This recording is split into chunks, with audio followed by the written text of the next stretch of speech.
mis queridos hermanos. En este caso vamos a evaluar la profecía de Isaías capítulo 7 verso 14, una completa manzana de la discordia, que si aquí habla de Jesús, que si aquí no habla de Jesús. Ahora, la pregunta es, ¿cuán dispuestos estamos a investigar nosotros mismos? Recuerda, los hermanos de Berea, que aún las palabras del mismo Pablo las ponían en duda, es decir, ellos mismos iban y confirmaban lo que Pablo les predicaba.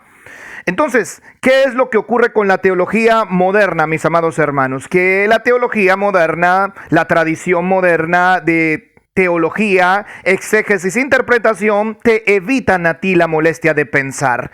Lo que la religión hace es decirte a ti, tranquilo, no pienses, deja que yo interprete por ti. Eso es lo que hace la religión, eso es lo que hace la teología, sistema de interpretación que te evita a ti, a tu cerebro, la molestia de pensar.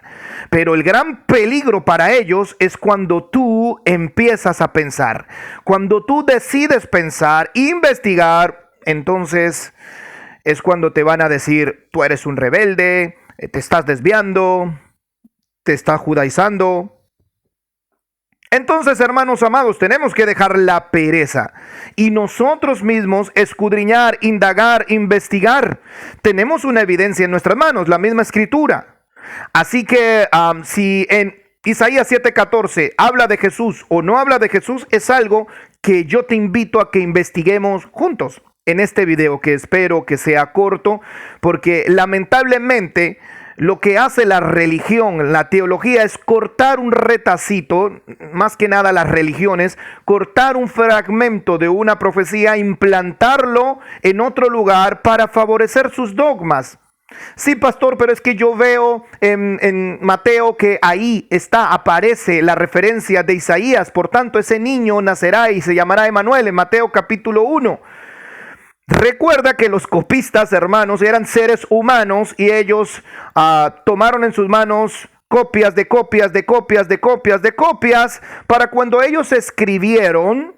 Hermanos, no solamente era traducción, era una interpretación y una traducción, porque esto es lo que dice Casiodoro Reina y Cipriano Valera en su propia biografía, que ellos eran traductores e intérpretes. En otras palabras, lo que tú tienes en tu Biblia, lo que tú puedes leer, no solamente es traducción, es interpretación. Jerónimo era intérprete y traductor, católico. Casiodoro Reina y Cipriano Valera, traductores, católicos, eruditos, tenían mucho conocimiento, pero eran católicos, eran monjes que normalmente participaban de la Eucaristía romana y ellos fueron los que llevaron la Biblia que hoy tienes en tus manos, llamada Reina Valera. Por ende, muchas de las cosas que tú lees dices, oh, son palabra de Dios, inspiración divina, pero no te das cuenta que son interpretaciones de hombres plasmadas dentro de tu propia Biblia. Imagínate una Biblia con comentarios. Hoy en día tienen Biblias de estudio con comentarios de los textos bíblicos. Bien, antes no se hacía esto. Antes los comentarios, la interpretación no se ponían abajo, se metían dentro del propio texto, con lo cual cuando tú lees dices, es palabra de Dios. Palabra de Dios, la interpretación de un hombre.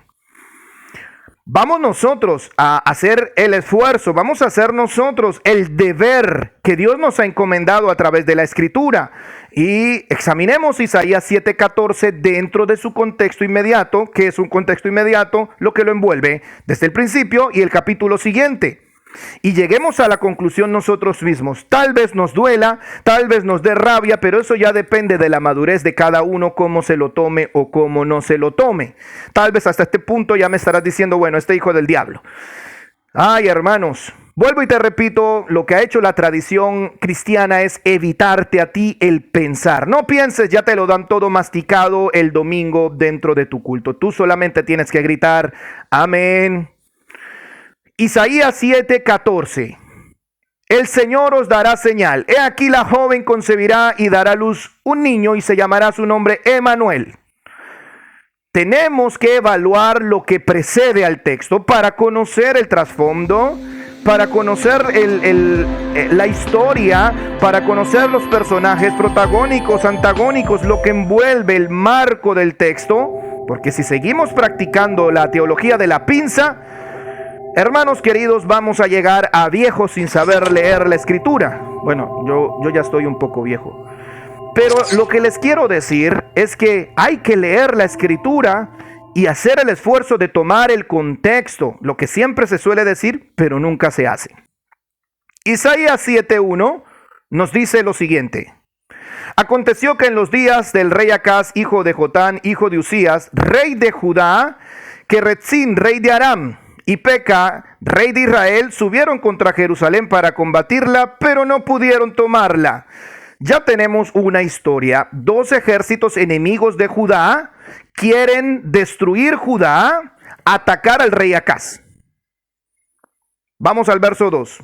Vino noticia a la casa de David diciendo: Siria se ha confederado con Efraín, y se le estremeció el corazón al rey Acaz y el corazón de su pueblo, como se estremecen los árboles del monte a causa del viento. Es decir, toda la nación de Israel, de Judá, tuvo miedo por estos dos enemigos que estaban hostigando a Jerusalén. Vamos comprendiendo, ya tenemos la historia, ya tenemos el marco. Ejércitos extranjeros hostigan Jerusalén, el rey Acaz le da miedo, los habitantes de Jerusalén se llenan de miedo. Y es aquí donde Dios envía al profeta Isaías, hermanos amados, para que le profetice al rey Acaz. Isaías 7:3, vamos avanzando. Entonces, en la versión Reina Valera voy a leer. Entonces dijo Jehová a Isaías: sal ahora al encuentro de Acaz, tú y tu hijo, al extremo del acueducto del estanque de arriba, en el camino de la heredad del lavador, y dile: guarda, repósate, no temas ni se turbe tu corazón a causa de estos dos cabos de tizón que humean, por el ardor de la ira de Rezín y de Siria y el hijo de Remalías. Esto quiere decir, Dios a través del profeta Isaías le está mandando palabras de tranquilidad. Acaz, tranquilo, yo estoy contigo, no voy a permitir que estos dos reinos destruyan Jerusalén. Ya empezamos a encontrar el hilo conductor de la profecía.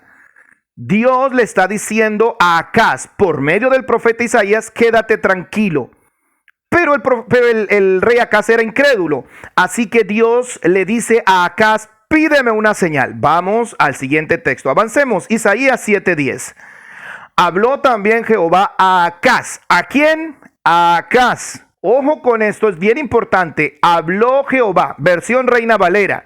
Sé que de los hermanos de raíces hebreas aquí me dirán: no pronuncies ese nombre. Quiero hacerlo en la versión Reina Valera para que comprendan que aún en esta versión queda clarísimo. Isaías 7:10. Habló también Jehová a Acaz. ¿A quién? A Acaz, diciendo: pide una señal de Jehová tu Dios, demandándola ya sea de abajo en lo profundo o de arriba en lo alto.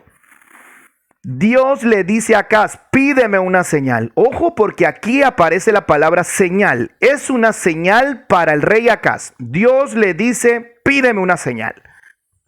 Y ahora cuando vamos a Isaías 7:14, la palabra señal y el niño de la señal cobra sentido. Isaías 7:14. El Señor os dará señal, una joven concebirá y dará a luz un niño, llamará su nombre Emanuel. Recordemos, la señal es para Acaz. Dios le dice a Acaz: pídeme una señal. Y la señal es: una joven concebirá, dará a luz un niño, y su nombre será Emanuel, que significa Dios con nosotros. En otras palabras, el Eterno le está diciendo al rey Acaz: a través de ese niño te será por señal de que yo estoy con ustedes. Se acostumbraba a los profetas cuando profetizaban y añadían estas palabras: y esto te servirá por señal. También, como nota cultural, los niños en antiguo Medio Oriente eran presagios de algo bueno y sus nombres tenían un carácter profético muy profundo. Entonces ya tenemos un contexto, hermanos amados. El rey Acaz está en problemas por un asedio militar de 12 ejércitos enemigos. Pero por medio del profeta Isaías le dice que se quede tranquilo, que ellos no van a triunfar sobre Judá. Y le pide una señal. Dios le dice: pídeme una señal. Y la señal resulta ser ese niño de Isaías 7:14. Ahora lo que tenemos que saber es quién es ese niño, porque es incongruente, hermanos, es incongruente pensar que ese niño es Jesús, porque entre Isaías 7:14 y Jesús hay 700 años. El rey Acaz está en problemas. en problemas y Dios le promete una solución, por supuesto, para ese tiempo. Dios no le va a prometer una solución que venga 700 años después cuando nazca Jesús. ¿De qué serviría? Entonces aquí es donde yo llamo a los que me están escuchando a pensar. Pensemos. Antes de ametrallarme, pensemos. Dios le dice a Acaz, pídeme una señal. Acaz dice, no quiero pedir una señal. Pero Dios igualmente le dice, te voy a dar una señal. Para que sepas que esos ejércitos no te van a invadir, para que sepas que yo estoy contigo, y esa señal es que un niño nacerá de una mujer joven. Y ese niño representa que yo estoy contigo, Immanuel. Entonces, es completamente incongruente pensar que la solución para el rey Acaz, que estaba en un problema en ese momento, esa solución viene 700 años después. Es como si tú estás en un problema económico, vas a perder tu casa, te van a echar a la calle, necesitas 1.000.000 de euros, necesitas, no sé, no tanto, vamos a poner, necesitas 100.000 euros, te van a echar a la calle y Dios te manda un profeta y te dice, no te preocupes, yo te daré ese dinero, esto te será por señal, que un niño nacerá y sabrás que yo te voy a recompensar, te voy a dar ese dinero para que tú puedas pagar tus deudas. Pero resulta que tú te envejeciste, fuiste a la tumba y nunca llegó el dinero. Y el dinero llegó 700 años después. Ahora, ¿quién entonces es ese niño? Si no es Jesús, ¿quién es ese niño? Pues vamos a ver quién es ese niño. Vamos al capítulo 8. Capítulo 8 nos dice quién es ese niño. Isaías 8:1. Muy atento a esto. Las palabras son un poco enredadas, pero si le pones atención, lo podrás comprender fácilmente. Me dijo Jehová, toma una tabla grande y escribe en ella con caracteres legibles tocante a Maher Salal Hashba. El despojo se apresura y la presa se precipita. Y mire, está hablando el profeta Isaías. Dios le está hablando al profeta Isaías. Y mire lo que hizo el profeta Isaías. Isaías capítulo 8, verso 2. Y junté conmigo por testigos fieles al sacerdote Urías y a Zacarías, hijo de Berequías. Y me llegué a la profetisa. En otra versión pone, y tuve relaciones sexuales con mi esposa, porque la profetisa era la esposa de Isaías, de lo contrario sería adulterio. Y me llegué a la profetisa, la cual concibió y dio a luz un hijo. Y me dijo Jehová, versión Reina Valera, y me dijo Jehová, ponle por nombre Maher Salal Hasbaz, porque antes que el niño sepa decir, Padre mío y Madre mía, será quitada la riqueza de Damasco y los despojos de Samaria. En otras palabras, llegó el momento de concebir ese niño que sería la señal para el rey Acaz. En el capítulo 8 de Isaías dice que ese niño es hijo de Isaías con su esposa. Entonces Isaías se unió a su esposa y tuvo un niño, y ese nombre le pusieron Maher Salal Hasbaz, que es un nombre también que significa el despojo se apresura. Pero además ese niño también tenía sobre él el nombre de Immanuel. Aquí nace el niño en cuestión, y lo vamos a ver más adelante en Isaías capítulo 8, verso 8. Aquí en este punto ya nació el niño. Isaías 8 ya nació el niño. Y vamos a ver que es la prueba de que Immanuel, Dios estaba con ellos. Isaías 8:8. Y pasando hasta Judá, inundará y pasará delante, y llegará hasta la garganta, y extendiendo sus alas llenará la anchura de la tierra. Oh Immanuel. Y aquí aparece el nombre Immanuel. Ya el niño ha nacido en Isaías 8:1 en adelante. Y aquí en Isaías 8:8 aparece el nombre Immanuel. En la versión Reina Valera aparece el nombre Immanuel en Isaías 8:8. ¿Por qué? Porque los ejércitos enemigos se abalanzaron hacia Jerusalén, la rodearon innumerables, incontables hombres. Eso es lo que significa el primer nombre. El primer nombre, que significa Maher Salal Hasbá, el despojo se apresura, la presa se precipita.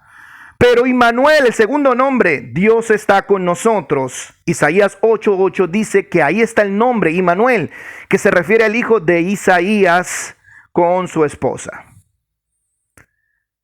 Ahora vamos a comprobar que evidentemente son los hijos de Isaías la señal para el rey Acaz. Isaías 8:18, y con esto terminamos. He aquí, yo y los hijos que me dio Jehová somos por señal y presagio en Israel de parte de Jehová de los ejércitos que mora en el monte de Sión. Está claro, Isaías 8:18, que los hijos de Isaías son la señal, que el hijo que le nació con la profetisa, su esposa, era la señal de Immanuel para el rey Acaz y decirle que los ejércitos enemigos no iban a prevalecer contra Judá. Hermanos amados, si leemos en contexto, vamos a darnos cuenta que Isaías 7:14 no habla de Jesús, porque en los tiempos de Isaías 7:14 los ejércitos enemigos eran el reino de Harán, era el reino del norte, Efraín. También tenían problemas con los sirios y también con los palestinos, por otro lado, con los filisteos, perdón. Estos eran los enemigos que acosaban en los tiempos de esta profecía. Pero en los tiempos de Jesús era Roma el enemigo, y la profecía no menciona a Roma. En los tiempos de la profecía de Isaías 7:14, Dios libertó al reino de Judá de sus enemigos y ellos quedaron libres de la opresión. Pero en los tiempos de Jesús, Roma oprimió, destruyó el templo, destruyó Jerusalén y al final expulsó a los judíos de su tierra. Por eso tenemos que nosotros pensar. Recuerda, la religión te está diciendo que no pienses. No te preocupes, te dice la religión. La religión te dice tranquilo. La teología te dice tranquilo, no pienses, ya nosotros pensamos por ti y programamos tu cerebro. Pero si tú empiezas a pensar, a investigar, a leer sin esos lentes romanos, tal vez te pongas triste. Muchas veces vas a llorar, pero lo mejor que puedes hacer es secarte las lágrimas y continuar hacia la verdad, porque la verdad nos hace libres. Shalom.